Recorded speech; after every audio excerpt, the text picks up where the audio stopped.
గాడ్సే గాంధీజీని ఎందుకు చంపాడు? ఇది part 3, the revolt of Godse.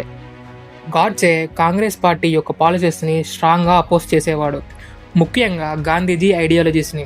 Godse ఏమి నమ్మేవాడు అంటే గాంధీజీ అహింసతత్వం అండ్ ఎక్కువ ఫేవర్స్ ముస్లిమ్స్కి చేసే విధానం ఇండియాని వీక్గా మారుస్తుందని నమ్మేవాడు.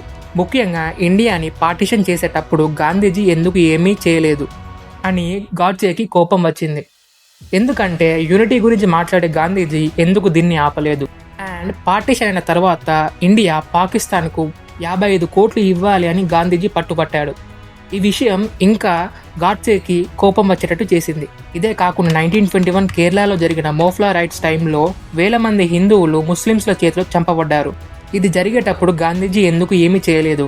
ఇలాంటి విషయాల్లో గాంధీజీ ఎందుకు సైలెంట్గా ఉన్నాడు? ఇలాంటి విషయాలను దృష్టిలో పెట్టుకొని గాడ్సే కేవలం గాంధీజీని చంపితేనే ఇలాంటి విషయాలు మళ్ళీ ఇక జరగవు అని అనుకొని గాంధీజీని చంపడానికి ట్రై చేశాడు.